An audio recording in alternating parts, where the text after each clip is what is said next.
Our fifth weather alert day in a row brings the chance for severe storms and flooding. Who's under a level 2 risk and the cooler temperatures that will follow. Dangerous structural problems. Wake County school leaders give an update on emergency repairs to 3 schools. How this could impact the start of the school year. And Cary leaders meet for the first time since a state audit detailed a culture of questionable spending. The fixes they're proposing to the problems found in the investigation. Appreciate you joining us here at 7 o'clock tonight. We're talking about schools needing repairs, Cary's path forward after a state audit, and a nonprofit spending a lot of money on strip clubs. You know how it works here at 7 o'clock. Send us what's on your mind, 7 p.m. at WRAL.com. We would love to hear from you. First up, all quiet on the radar right now, but it's going to be active the next few days, bringing much needed rain and a flood risk. Meteorologist Kat Campbell breaking it all down for us. Kat. Well, when you look at the radar to our north, there's a lot going on. When you look here at home, not a lot of action. We do have one small shower that's fizzling out by Carr Lake, but it's this system that's going to be coming our way over the next 48 hours, and that's what's going to lead to quite the colorful radar. Overnight, we could see some of that activity move into the wee morning hours right along the North Carolina-Virginia border. But today, the main severe weather threat, the level 3 risk, has stayed to our north. Tomorrow, the level 2 threat is back for much of our area, including all of the triangle. We have a severe weather threat tomorrow and a flood risk. Rain chances go up to 80% by tomorrow night. Thursday, an 80% chance of rain as well. This is great news given that we're in a drought and we need the rain. However, the flood risk is increasing. Coming up, I'll explain how we can have a flood risk and a drought. Plus, I'll let you know which areas have been upgraded to the high risk for flooding. Okay, Kat, we'll talk to you soon. New at 7, emergency repairs to 3 Wake County elementary schools will cost the district more than $5 million. We also learned the district has plans in place in case the buildings are not ready for students to return next month. Let's bring in WRAL's Eric Miller. Eric, you've been listening in. You're joining us now live. What does this mean for Wake County students? Ashley, there are a lot of moving pieces here. We do know that the district has come up with contingency plans here and does say, at least for the 2 traditional calendar schools that are impacted, this work is supposed to be done before students are returning to class. Now, if it's not, what's going to happen is first the district will burn through all of those bank days, those teacher work days, and then if things still are not done, they have actually lined up alternative locations to hold school until all of this work is completed. Now, Superintendent Robert Taylor today, he also shared more details as to how exactly they discovered these issues. We know all of this started at Creech Road Elementary back in 2024 when staff noticed some cracks in the walls. We were told those cracks didn't appear to be anything out of the ordinary, just what it looks like when a building starts to settle. Remember, all of these schools were built about 30 years ago. Taylor says then in the spring of 2026, those cracks started getting worse.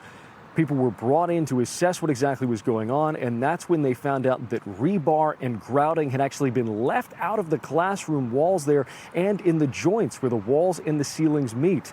Now, Taylor said multiple times tonight he believes these problems were caught and addressed exactly when and how they should be, and that, again, all of the work to fix these issues should be completed on time. Will always err on the side of safety. And so we accept whatever the cost will be for that and the disruption that it may make. But safety of students has always been paramount for me, and they cannot learn if they're not safe. Now, what does the timeline look like here? Well, work is scheduled to be done at Durant Road. That is a year-round school on August 17th. That makes things a little bit trickier. It means that students are actually going to need to start their year across the street at another elementary school, Abbott's Creek. For the other 2 schools impacted, that's going to be Davis Drive and Creech Road. Work is supposed to be done by August 21st, and those students are supposed to be in their buildings on time. We know contractors are going to be coming in. They're going to be working 7 days a week, multiple shifts, all to try to get this done, Ashley. Yeah, Eric, I'm curious, all of this is happening because, at least according to the superintendent, the original builder left out some critical materials. Can this school system sue over this? So, Ashley, there is a statute of limitations involved here. So there is a pretty high bar that the school system would need to meet. Essentially, they would need to prove that the builder either engaged in fraud or willful ignorance here. But we do know that staff are currently looking into that possibility and are expected to come back with some more recommendations a little later. All right. Yeah. Okay, Eric, appreciate it. Let's get you caught up now. Here are 5 things that you should know right now. The Defense Department says a second Fort Bragg soldier died in the Middle East. The Pentagon identified him as Sergeant Michael Swinton. He was 30 years old. Swinton attended several Cumberland County high schools and enlisted in the Army in 2017. State health officials now say more than 500 people have gotten a cyclospora infection. The parasite causing stomach problems is especially prominent in Wake County, more than 350 cases there. State health officials say they still have not been able to pin down any single source. 5 people were arrested after an ALE bust in Durham. It happened at a building on Ellis Road where a shooting happened earlier this month. ALE says law enforcement has executed several search warrants on the property in recent years, including for investigations into homicides, assaults, thefts, and weapons violations. Falls Lake levels rose again this week, with recent rain giving the water supply a boost. It's now up at 66%. That's up 1 percentage point from last week. Every percentage point counts. The region remains in a drought, but the rainfall has helped Falls Lake begin a slight recovery. Falls Lake still a little more than 5 feet below where it needs to be. Today, another truck got stuck under the Peace Street Bridge in Raleigh. Take a look at this mess. A large portion of the roof was ripped off. There's a reason people call this bridge the can opener. The railroad bridge is notorious for its low clearance. Today's crash was the 3rd time in just the last week that a truck got stuck there. Cary town leaders met today for the first time since a state audit revealed new details about money mismanagement concerns and a negative workplace culture. The report pointed out what the auditor's office called questionable expenses. It also highlighted a lack of oversight for the former town manager and concerns over who had access to town credit cards. They call them P cards. WRAL's Heidi Kirk is live in Cary for us tonight. Heidi, how did council address this audit? Well, Ashley, I was actually surprised. A lot of this audit was the focus of tonight's meeting, even though it wasn't explicitly on the agenda. Now, in fact, this meeting is still going on right through these doors over here at the Herbert Young Community Center here in Cary. Now, specifically during the town manager's update, Russ Overton touched on many of the recommendations not only presented in the state auditor's report, but also in an independent audit ordered by the town. Now, there are already plans to take steps based on those recommendations, starting with the focus on workplace culture. Now, on Thursday, the town council will consider a policy meant to protect whistleblowers. That came up tonight. Employees who report problematic behavior, that's a whistleblower. Now, city staff had accused former town manager Sean Stiegel of bullying and intimidation. This policy would be meant to fix that pattern. Now, the town council also discussed engaging an outside consultant to assist with annual performance reviews of top town employees. In the past, up till right now, we've always leveraged our own HR department to do that. And that, what Womble said was that puts them in a very precarious situation. The people that they report to, they're actually seeing their performance reviews and helping with that process. There was also a lot of talk tonight about putting together a committee of certain council members to go ahead and address the rest of those recommendations. That was tabled for now, but they do expect to bring that back up as a topic of conversation. Now, at Thursday's town council meeting, that's going to be right here behind me at 6:30. They're going to talk about that whistleblower policy and potentially take action. Heidi Kirk, WRAL News, live in Cary. Well, they certainly have a lot to work on. Thank you, Heidi. And that brings us to some follow-up questions from the 7 p.m. inbox. First, John asked, in the financial management problems of Cary, Zebulon, and Rocky Mount, what role should have the state treasurer played? Well, the state treasurer himself doesn't play a role, but his office does, specifically the local government commission. They review the audits from every town in the state annually. And that brings us to another question we got from a viewer named Gregory. He asks, did any of these annual audits uncover irregularities? The short answer is probably not. those local audits that the local government commission looks at, they don't go nearly as in-depth as what the state auditor's office does. Actually, we've talked about this before. A few months ago, when the investigation in Cary started up, I brought this question to North Carolina's former auditor, Beth Wood. Here's what she said. There can be fraud going on, and a financial statement audit will not catch it. It is not built to catch fraud. It may stumble on it, but a financial statement audit that's being required of our cities and our counties, there is no requirement that you will look for fraud or go after fraud, and there can be fraud going on and the auditor misses it. Okay, so to recap, the Local Government Commission reviews audits performed by local governments. They review the paperwork. They're helping towns and cities course correct when things go awry. Essentially, they make sure the town is in decent enough shape to take out a loan, not to identify fraud. The issues in Cary came about when a councilwoman raised concerns about town finances and the need for more transparency. WRAL got a copy of those emails. A few months later, former town manager Sean Stiegel was placed on leave. It's up to the state auditor's office to catch those things. And that's exactly what they did. And we've done a whole lot of reporting on what those audits revealed. What other questions are on your mind? Send us an email, 7 p.m. at WRAL.com. We know that this is happening in a number of municipalities. We'll talk about it right here at 7 o'clock. Lobbyists spend a lot of money to get their point across. A spending spree on strip clubs, beach vacations, and sports outings? Well, those could lead to criminal charges. Next, we look at tens of thousands of dollars that were spent and the group that finds itself facing more trouble.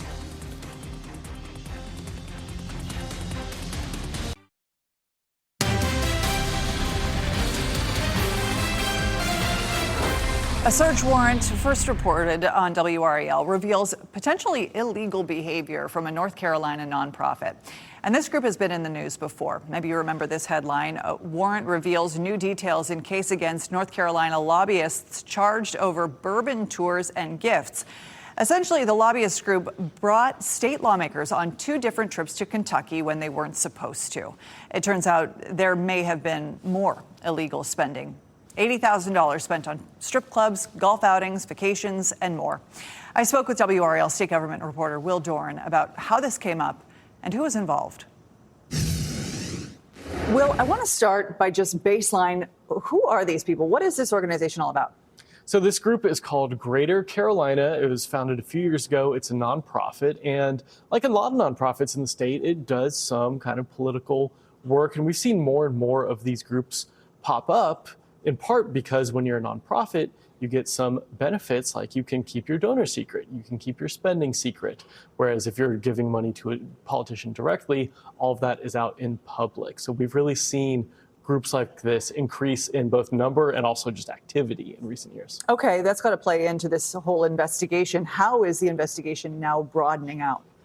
Well, it's not just focusing on those Kentucky trips that we know that lawmakers are on. The investigators are also looking into all their bank accounts now and finding things like at least 2 visits to some strip clubs down in Myrtle Beach, out by Tampa, in Florida. There was $12,000 almost spent at a Topgolf in Atlanta, tens of thousands more on the Carolina Panthers, a week-long beach vacation in Emerald Isle that cost $26,000. So it's really, just all over the Southeast that this group was spending money on things that the SBI says doesn't really look like it lived up to its nonprofit mission. And that's why they are now looking into it and are saying that it potentially violated law. Important to note that at this point, we are not drawing any connections between that spending and any North Carolina lawmakers.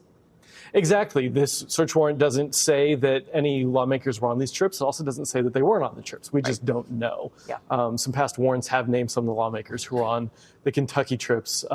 We're still waiting to see exactly who was participating in all of these new activities that investigators are looking at. Now, you mentioned that this is a nonprofit, so things are a little bit different here than the lobbyists that we know are whining and dining politicians all the time. So just spell out for us how this is different. This group is different than your traditional lobbyists. A couple different things. One, a lot of times lobbyists aren't allowed to directly pay for these politicians' meals and drinks, so they have gone more indirectly through groups. And so what we've heard from a lot of people involved in state politics is that they thought that they were allowed to do things like this and that they weren't aware that they couldn't.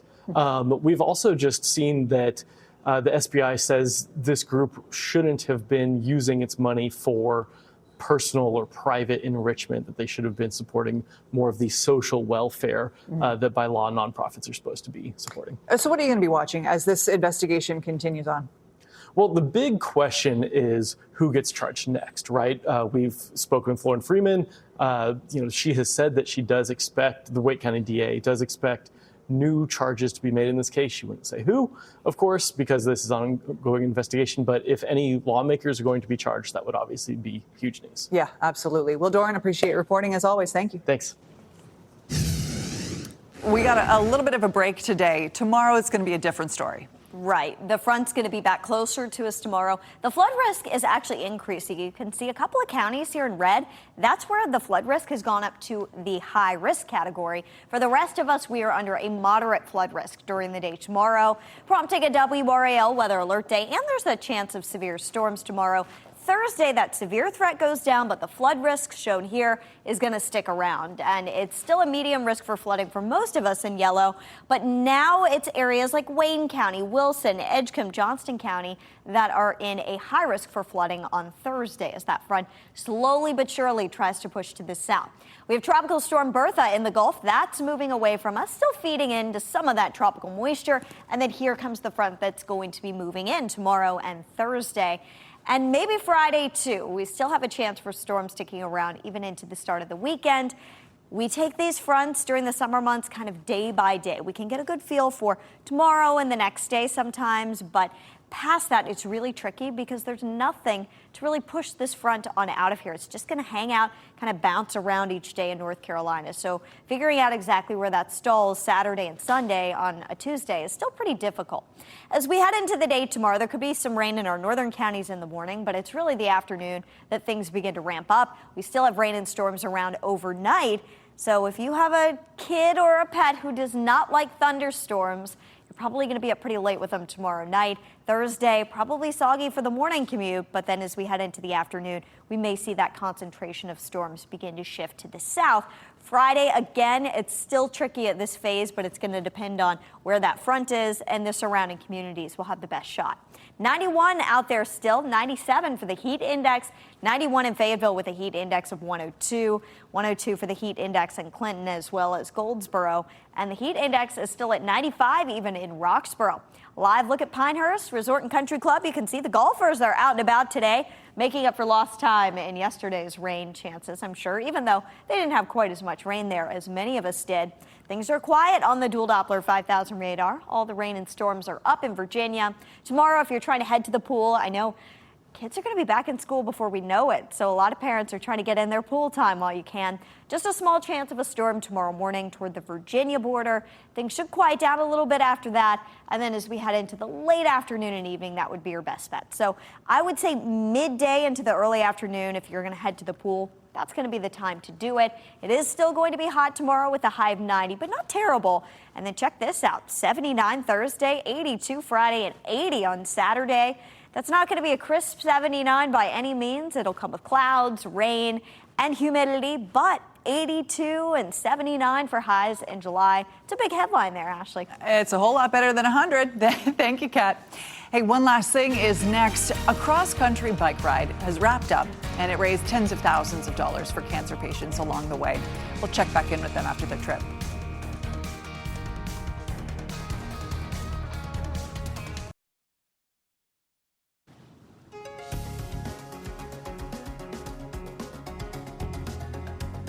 One last thing for you tonight. A cross-country ride for cancer patients is now finished. We told you last week about a group from Chapel Hill riding their bikes from San Francisco to Georgia.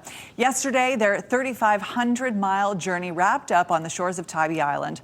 The ride was to benefit the Be Loud Sophie Foundation. A family formed it after their teenage daughter died from cancer. It's raising money for programming specifically designed to support young adults and teenagers battling the disease. During the trip, we caught up with TJ Lockery, a Chapel Hill teacher who is part of the ride. Showing my my second grade students that perseverance and hard work and just being ready to go every day. It's not easy, but you make such a difference if you are living in that mindset. As part of the ride, the group raised more than $20,000 for the foundation. Hey, some quick feedback from some of you watching at home tonight. Pam was following up on the school repairs needed in Wake County, and she emailed us the question, please tell me how much money is spent on private vouchers each year. Pam was wondering if maybe the money from that could go towards repairs to the schools. Well, the voucher program has grown drastically over the past decade. Last year, the state spent $587 million on it, going to about 107,000 students. Could that money be spent elsewhere? That is a whole other story. Some more feedback from you. Kristen wrote, I would like to know which elected officials went to the strip clubs. I think the citizens of North Carolina have a right to know. Kristen, good question. Of course, everybody is interested in that as well. At this point, it's not clear who, if any, lawmakers were on any of these trips. Of course, 7 p.m. at WRAL.com. That is our email. We love to hear from you. It is truly the foundation of our show. It inspires so much of what we put on our airwaves every night. So keep those emails coming. And we do appreciate you being here on a Tuesday. We'll see you tomorrow. Have a great night.